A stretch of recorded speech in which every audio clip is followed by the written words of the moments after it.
बिस्मिल्लाहिर्रहमानिर्रहीम। अस्सलाम वालेकुम नाजरीन। प्रोग्राम खबर की खबर के साथ मैं हूं आपका मेज़बान डॉक्टर बुलंद इकबाल।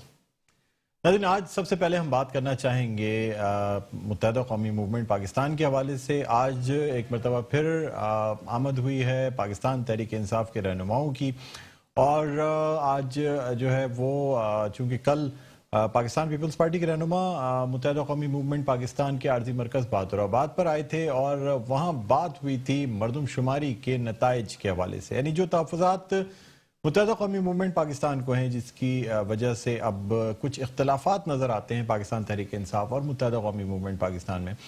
तो पाकिस्तान पीपल्स पार्टी की क़यादत ने यह फैसला किया था कि तमाम ऐसी जमातें जो तहफ़्फ़ुज़ात रखती हैं मरदमशुमारी के हवाले से, मेरिट के हवाले से, कोटे के हवाले से, बल्दियाती इंतखाबात के हवाले से, उनको जो है एक प्लेटफॉर्म पर लाने की कोशिश की जाएगी। बहरहाल, जब कल पाकिस्तान पीपल्स पार्टी का वफ्द बहादुराबाद आया था और गुफ्तगू हुई थी, तो ये बात बहुत ही एक्सपेक्टेड थी कि अब पाकिस्तान तहरीक इंसाफ की जानिब से मनाने की कोशिश की जाएगी मुत्तहदा कौमी मूवमेंट पाकिस्तान को। बहरहाल नाज़रीन, इस वक्त हम बात करना चाहेंगे, हमारे साथ ऑनलाइन मौजूद हैं रहनुमा मुत्तहदा कौमी मूवमेंट पाकिस्तान और मेंबर नेशनल असेंबली जनाब उसामा कादरी साहब। अस्सलाम वालेकुम सर, खुश आमदीद कहते हैं प्रोग्राम खबर की खबर में। वालेकुम सलाम, कैसे हैं डॉक्टर साहब आप? सर अल्लाह का करम, मैं ठीक हूँ। सर, कल पाकिस्तान पीपल्स पार्टी के रहनुमाओं की आमद और आज पाकिस्तान तहरीक इंसाफ के रहनुमा जो हैं वो आपके मरकज़ बहादुराबाद पर आए। क्या कहते हैं सर, क्या तय पाया और क्या तहफ़्फ़ुज़ात दूर कर दिए गए हैं? बहुत शुक्रिया डॉक्टर साहब आपका। पहली चीज तो ये है कि सियासत में मुख्तलिफ सियासी जमातों के लोगों का एक दूसरे से मिलना जुलना, रवाबित रखना और राबते रखना, ये तो मेरा ख्याल चलता ही रहता है। लेकिन इन हालात में कि जिस वक्त वफाकी हुकूमत की जानिब से जो मरदमशुमारी के हवाले से जो रिपोर्ट आई और जिसको उन्होंने मुश्तहर करने की कोशिश की और जिसकी मंजूरी दी गई वफाकी काबीना ने, तो उसके बाद ये जवाब बनता था एमक्यूएम का कि वो अपना भरपूर एहतजाज वफाकी सतह पर भी और अवामी सतह पर भी वो अपना सामने लेकर आए। तो मेरे ख्याल इस एहतजाज को देखकर या एमक्यूएम की नाराजगी और एमक्यूएम के रवैये को देखकर फिर ये जरूरी हो जाता था कि वो जो है दीगर सियासी जमातें जो हैं वो राब्ता करें और शायद हमारी तायीद करें इस बात की कि हमने जो है जो इस वक्त जो कराची शहर के आवाम के हवाले से और उनकी गिनती के हवाले से जो बात की है, यकीनन हम दुरुस्तगी की तरफ हैं। तो पीपल्स पार्टी का वक्त जो आया था तो उसको भी यही चीज बताई गई कि मरदमशुमारी के हवाले से जो कराची शहर के लोगों के तहफ़्फ़ुज़ात थे, उस हवाले से हमने अपनी न सिर्फ नाराजगी बल्कि भरपूर नाराजगी का इजहार किया है वफाकी काबीना के अराकीन को भी, कमेटीज को भी, और जहां जहां बात हो रही है वहां पर भी कि ये इस तरह से चीजें नहीं चलेंगी। जबकि एमक्यूएम का मुआहदा जो था उसका पहला नुक्ता, तहरीरी मुआहदे का पहला नुक्ता ही ये था कि मरदमशुमारी का 5% ऑडिट जो है वो कराया जाए और उससे आपको इस मरदमशुमारी में जो खुसूसन कराची शहर और सिंध के शहरों के हवाले से की गई है उसमें बेपनाह गलतियों का इर्तिकाब किया गया है। अब उसमें जानबूझकर किया गया है या उसमें उसको जो है फितरी और गैर फितरी तरीके से जो है कराची शहर की आबादी को कम करके हाथ आधी दिखाने की जो कोशिश की गई है उसके रिजल्ट सामने आ जाएंगे। लेकिन अब अगर ये कहा जाए कि मरदमशुमारी जो है वो 8 साल बाद अगर हो सकती है आईनी तौर पर, कानूनी तौर पर और दुरुस्त मानी जा सकती है, तो क्या वफाकी हुकूमत 8 साल कब्ल नई मरदमशुमारी नहीं करा सकती? तो हमारा मौक़िफ़ सिर्फ इतना सा है और जिस पर दीगर सियासी जमातों के भी मौक़िफ़ सामने आए कि यकीनन अगर मरदमशुमारी में पीपल्स पार्टी भी आवाज उठाती रही है कि शायद उनको भी कुछ तहफ़्फ़ुज़ात हो, तो वो जो है उन्होंने इससे एग्री भी किया है और बातचीत भी हुई है इस हवाले से। लेकिन उस पैराए में अगर हम ये देखें कि पीडीएम के हवाले से कोई चीज है तो उसमें मैं आपको बिल्कुल बरमला ये चीज कहना चाहता हूं कि अगर उस पैराए में देखा जाए तो सिर्फ नशिस्तन, गुफ्तन और बर्खास्तन। अच्छा सर, बात यह है कि पाकिस्तान पीपल्स पार्टी के जो रहनुमा आए थे वो एक यानी अलग बात कर रहे हैं, यानी कि चूंकि एक इलेक्शंस जो हैं वो पिछली मर्दमशुमारी पे हो चुके हैं और सेनेट में या काउंसिल ऑफ कॉमन इंटरेस्ट में ये बात तय की जा चुकी थी कि ये जो मर्दमशुमारी के नताइज हैं इसकी डिलिमिटेशन पर सिर्फ एक ही इलेक्शन कराए जाएंगे, जो कि 2018 के आम इंतखाबात हैं या उसके बाई इलेक्शंस जो ज़िमनी इंतखाबात होंगे। सर, सवाल ये पैदा होता है कि नई मर्दमशुमारी में अगर 3 साल लग जाते हैं, 2 साल लग जाते हैं, तो सर क्या बल्दियाती इंतखाबात 2017 की मर्दमशुमारी पे करा दिए जाएंगे? देखिए, इसमें जो है ना, बिल्कुल एक चीज वाज़ेह है कि हमने एज्यूम कर लिया कि जी एकदम जो है हम पूरे पाकिस्तान की मर्दमशुमारी कराना चाहें तो कितना टाइम लगेगा। जी, इस वक्त ये जरूर है कि जो इदारा इस मर्दमशुमारी को करवाता है वो यकीनन वो सरहदों के ऊपर भी उनकी जिम्मेदारियां बढ़ गई हैं, अंदरूनी मामलात में भी गड़बड़ है, सूबों के मामलात में भी बहुत सारी खराबियां चल रही हैं। लेकिन क्या ऐसा मुमकिन नहीं है कि हम जो है इस मर्दमशुमारी को साल, 2 साल और 3 साल की बात क्यों करें? आप इसको अनाउंस तो करें, आप इसको अनाउंस करें कि ताकि मर्दमशुमारी जो है वो बाज़ ममालिक तो ऐसे हैं कि जिनमें एक रात में मर्दमशुमारी मुकम्मल हो जाती है। डिजिटलाइज सिस्टम जो है उसको अगर इन्हें करना होती और उनको बेहतर तरीका उसका करना होता तो उस तरीके से भी जो है उस पर वर्किंग कर ली जाती और काम कर लिया जाता। लेकिन अब अगर ये बहाना किया जाता है कि जी 2 साल में, 3 साल में अगर एमक्यूएम को माइनस कर कोई भी ऐसा कोई फैसला किया जाएगा तो यकीनन एमक्यूएम जो है अपनी आवाम की मुशावरत के बगैर किसी भी बात को मानने को तैयार नहीं होगी।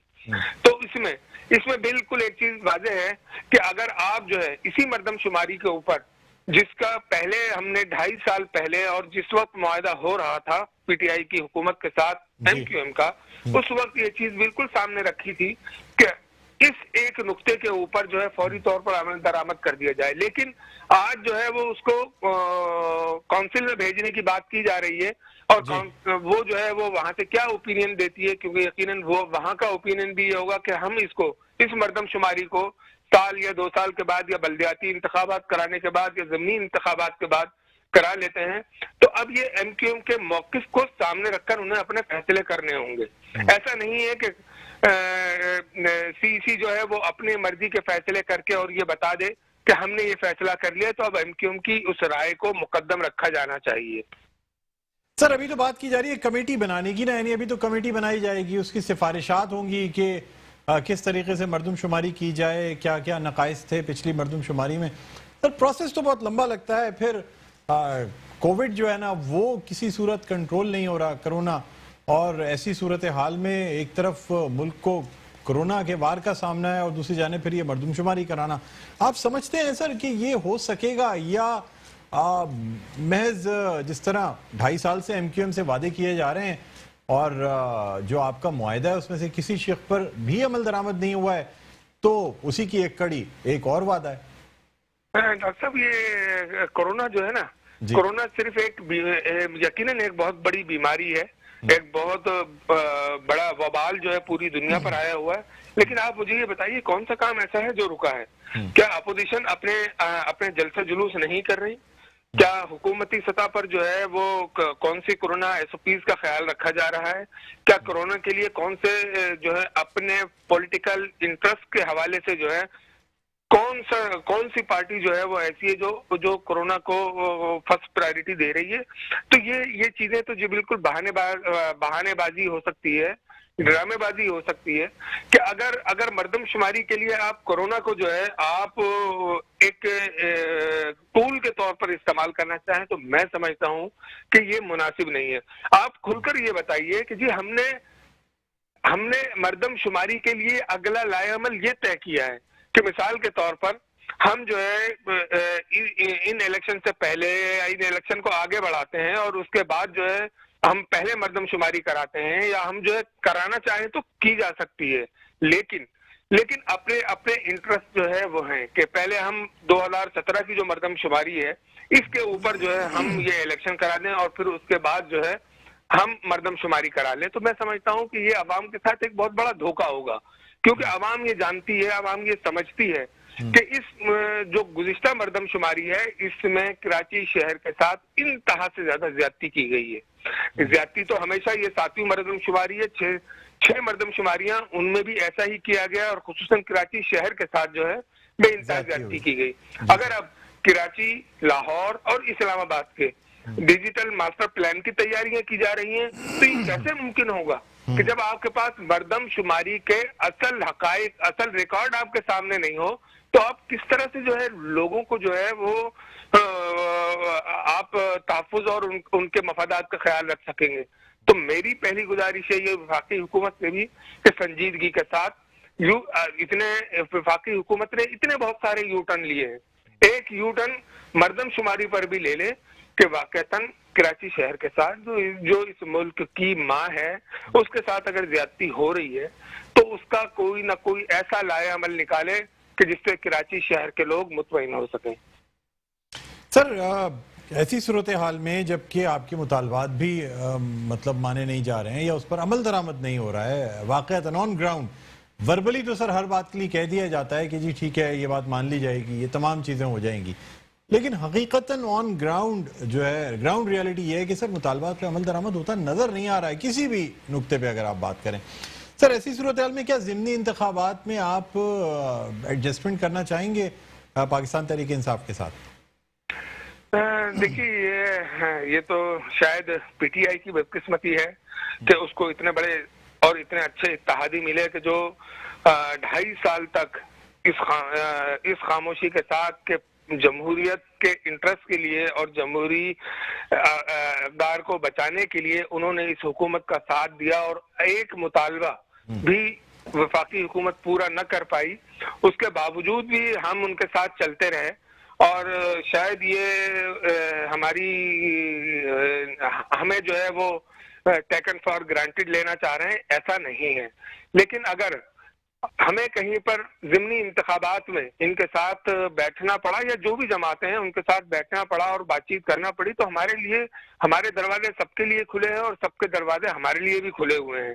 तो उसमें अगर कोई ऐसी सूरत हाल बनी तो एमक्यूएम की राब्ता कमेटी, एमक्यूएम का थिंक टैंक वो फैसला करेगा कि इस हुकूमत के साथ रहना है, इस हुकूमत को सपोर्ट करना है, इसके साथ आगे चलना है या फिर कोई ऐसा लाए अमल इख्तियार करना है कि जो हमारी इस आइडेंटिटी को कि हम अपनी जाती हैसियत में और अपने मफादात, अपने शहर के लोगों के मफादात के तहफ़्फ़ुज़ के लिए निकले थे, तो यकीनन जो भी वो फैसला करेगी वो कराची शहर के लोगों के हक में बेहतर होगा और वो जो फैसला करेगी वो जो है यकीनन कराची शहर के हक में बेहतर होगा।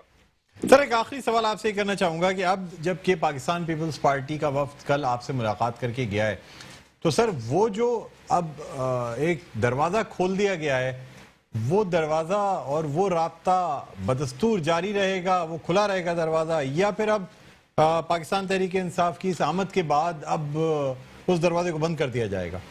देखिए, तारीख इस बात की गवाह है कि एमक्यूएम के दरवाजों पर हमेशा साहिब इक़्तिदार लोग आते रहे हैं और हमेशा एमक्यूएम की मदद से जो है वो जो है इक़्तिदार की सीढ़ियां चढ़कर ऐवानों में पहुंचते रहे हैं, चाहे उसमें नवाज मुस्लिम लीग नून हो, उसमें पीपुल्स पार्टी हो और उसमें चाहे पीटीआई हो। तो ये फखरे इक़्तिदार जो है ऐवानों में चढ़ाने का ये एमक्यूएम को ही हासिल है। तो अब भी अगर सियासी जमातों के साथ साथ दीगर सियासी अपोजिशन की जमातें भी आ रही हैं, तो यकीनन एमक्यूएम ने अपने उस कैरेक्टर को उसी तरह ऊंचाई के ऊपर रखा हुआ है कि आप जिसे इक़्तिदार में आना होगा वो एमक्यूएम के दरवाजे पर आएगा।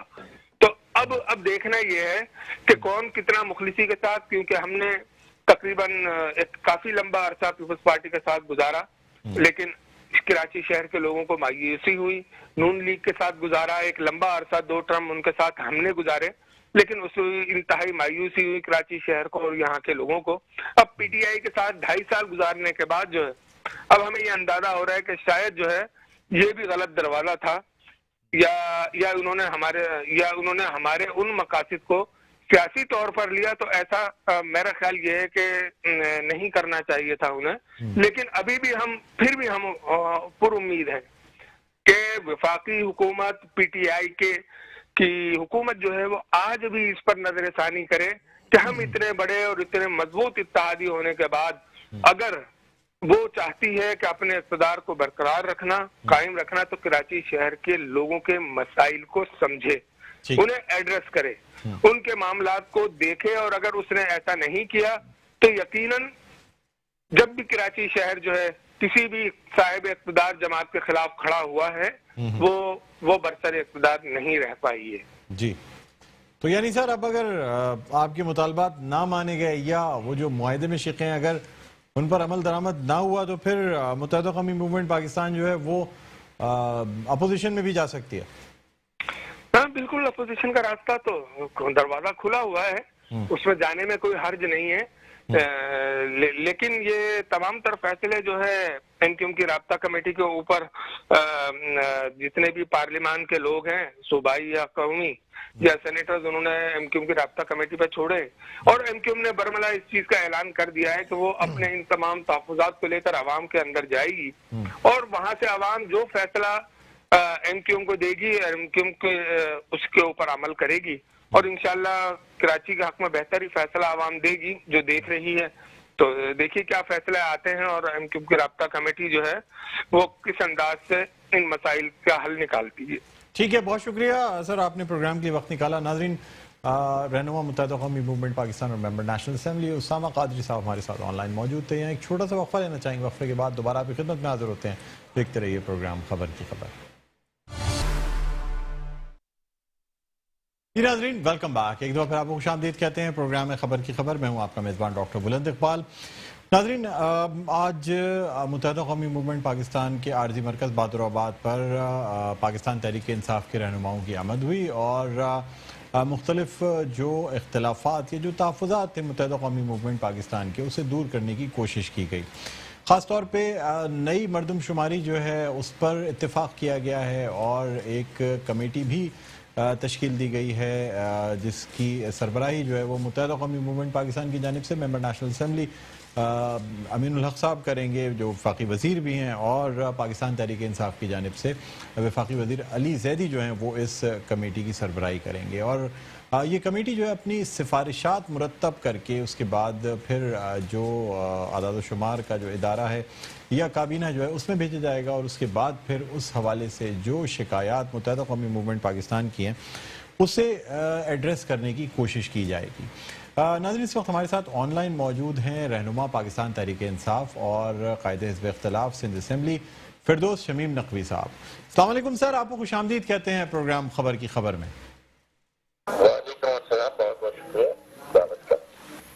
अच्छा सर, आज मुत्तहिदा कौमी मूवमेंट पाकिस्तान के मरकज़ पर आपकी आमद हुई और मनाने की कोशिश की गई। वैसे तो ये एक्सपेक्टेड था कि जब पाकिस्तान पीपल्स पार्टी का वफ्द मुत्तहिदा कौमी मूवमेंट पाकिस्तान के पास आया है और उन तहफ़्फ़ुज़ात के हवाले से बात की गई है, इस मसले को सेनेट में और दूसरे फोरम्स पे ले जाने की बात की गई है, तो फिर बहुत ज़्यादा ये उम्मीद की जा रही थी कि पाकिस्तान तहरीक इंसाफ की जानिब से अब मुत्तहिदा कौमी मूवमेंट को मनाने की भरपूर कोशिश की जाएगी।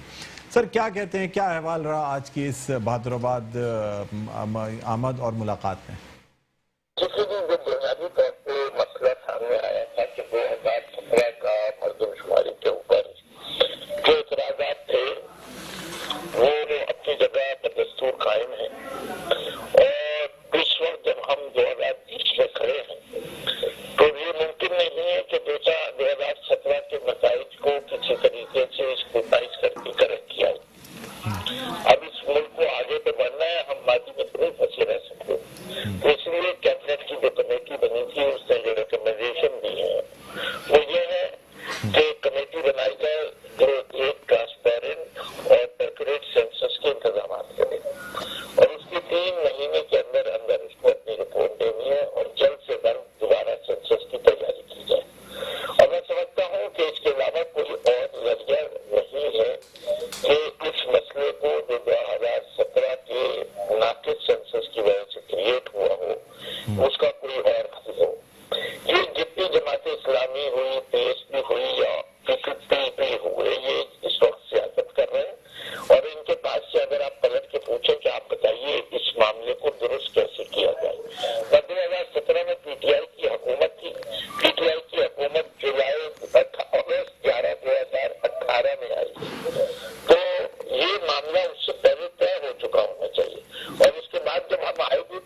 अच्छा सर, सवाल ये पैदा होता है कि सेंसस दोबारा कराना एक टाइम कंज्यूमिंग काम है, क्योंकि जाहिर सी बात है अभी सिफारिशात मुरतब की जा रही हैं, उसके बाद फिर उन्हीं सिफारिशात की बेसिस पे सेंसस जो है यानी मरदमशुमारी उसका इनेकाद किया जाएगा, फिर काउंटिंग होगी, टैबुलेशन होगी, बड़ा टाइम लग जाता है। पर मसला इस वक्त ये है कि जो बल्दियाती इंतखाबात जो कि इस वक्त ऑलरेडी जो हैं वो मौखिर किए जा चुके हैं, क्या वो 2017 की मरदमशुमारी पर करा लिए जाएंगे या इंतजार किया जाएगा कि नई मरदमशुमारी हो जाए, उसके नताइज आ जाएं, फिर डीलिमिटेशन करके बल्दियाती इंतखाबात कराए जाएं? आज हमने दावत जरूर दी है, कल इंशाल्लाह हम जीडीए को भी जा रहे हैं। हमारी बहैसियत हुक्मरान जमात की कोशिश है कि हम मुत्तहिदा जितनी जमातें जो इस वक्त हमारे साथ हमारे इस वक्त अलायंस में है या हुकूमत का हिस्सा है, हम मिलके ये 3 इलेक्शन लड़े और भरपूर कोशिश करें कि ये इलेक्शन जो है वो जीते जा सके।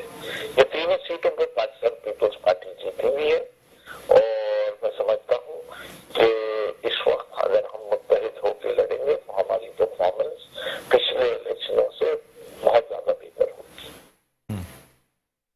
तो सर मतलब ये जो बल्दियाती इलेक्शन है, क्या इसमें जो सिंध लोकल गवर्नमेंट एक्ट है उसको भी तब्दील किया जाएगा, उसके बाद बल्दियाती इलेक्शन कराए जाएंगे? क्या स्ट्रेटजी अपनाई जाएगी और या फिर ये 2023 के इलेक्शन में इस्तेमाल किया जाएगा इस नई मरदमशुमारी को?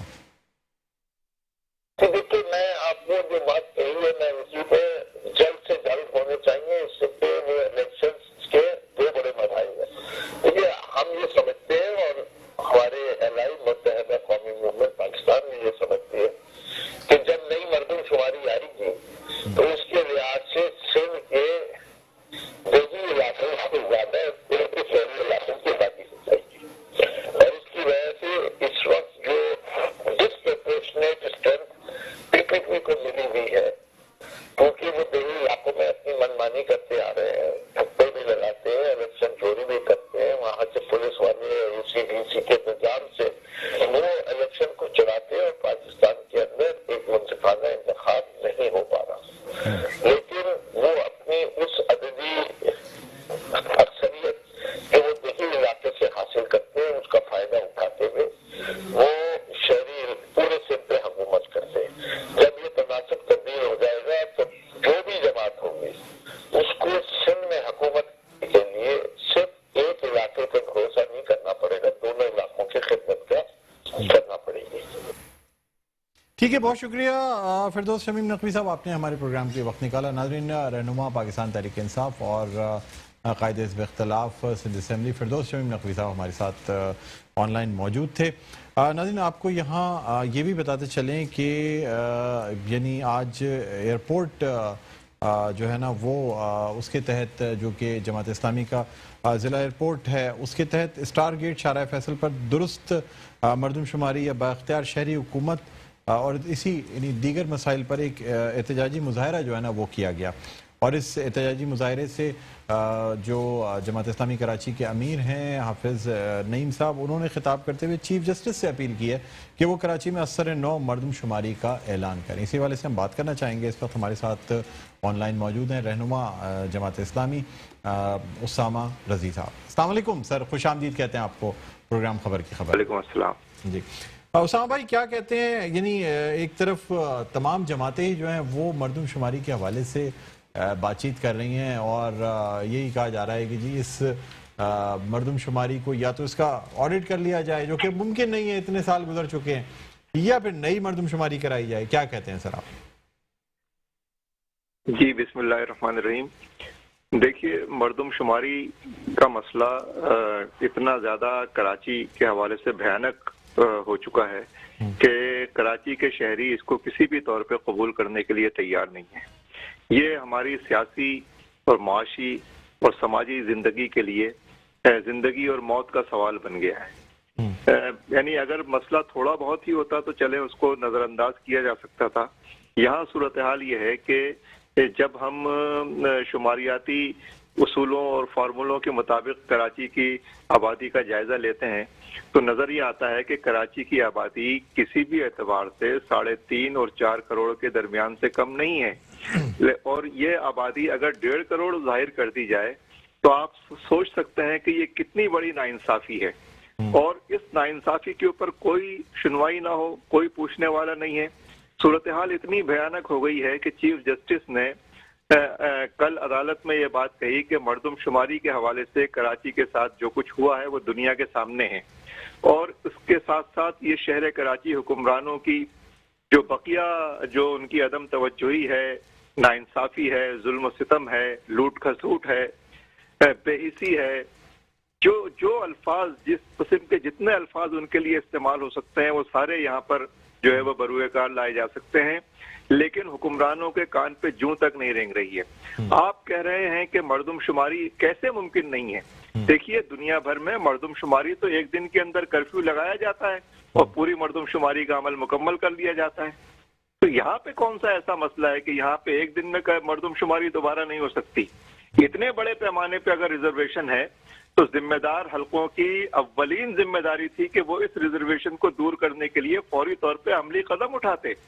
लेकिन आपके यहाँ चूंकि शहरी नहीं है, उसके कोई बुनियादी हुकूक नहीं है, वो इंसान की हैसियत नहीं रखता, उसको एक बाइज्जत पाकिस्तानी के तौर पे ट्रीट नहीं किया जा रहा।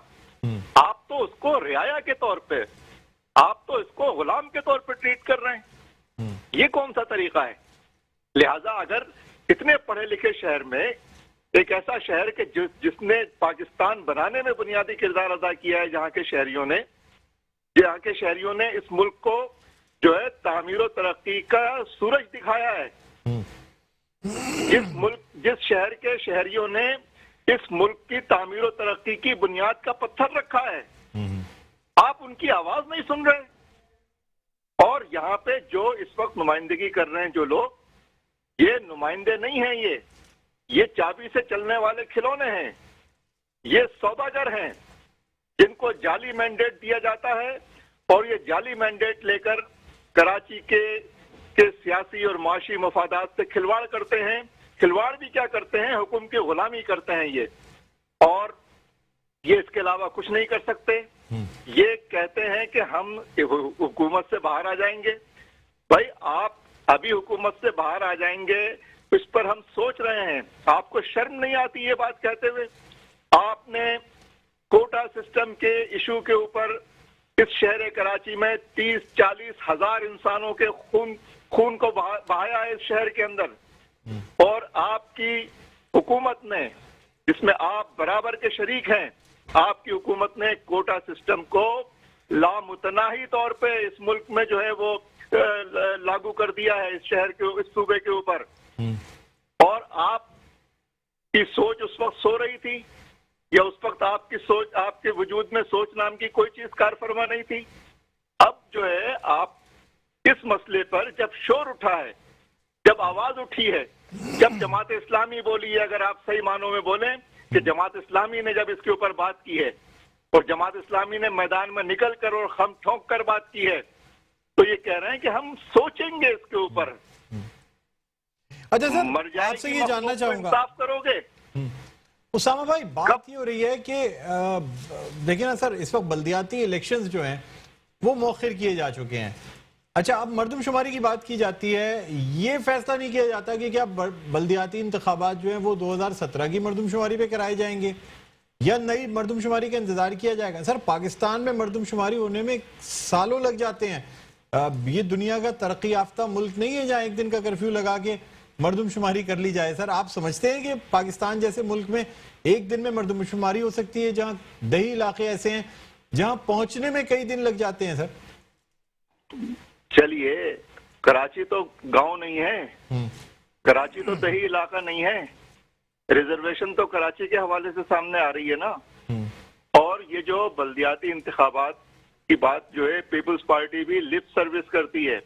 जब पीपल्स पार्टी को सूबे में बल्दियाती इलेक्शन मुलतवी कराने हो तो वो मिनमिनाने लगते हैं कि जी मर्दमशुमारी ठीक नहीं है, इसकी वजह से हल्का बंदी नहीं हो सकती, ये तो एक आईनी तकाजा है और इस वजह से जो है हम बल्दियाती इंतखाब नहीं करा सकते। समझ रहे हैं आप बॉटम लाइन। तो ये इनको इस वजह से मर्दमशुमारी का ख्याल आता है, वरना इस शहर कराची के सबसे बड़े लुटेरे जो हैं वो पीपल्स पार्टी की हुकूमत है, उसके नुमाइंदे हैं।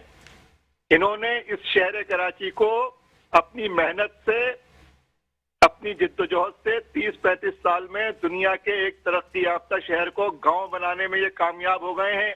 इनको इसकी ट्रॉफी मिलनी चाहिए, गोल्ड मेडल इनको पहनाना चाहिए कि तुमने पाकिस्तान के एक सबसे ज्यादा तरक्की याफ्ता रोशनी के शहर को अंधेरों के शहर में, गांव गोट के शहर के अंदर तब्दील कर दिया है। लिहाजा मुबारक हो तुमको।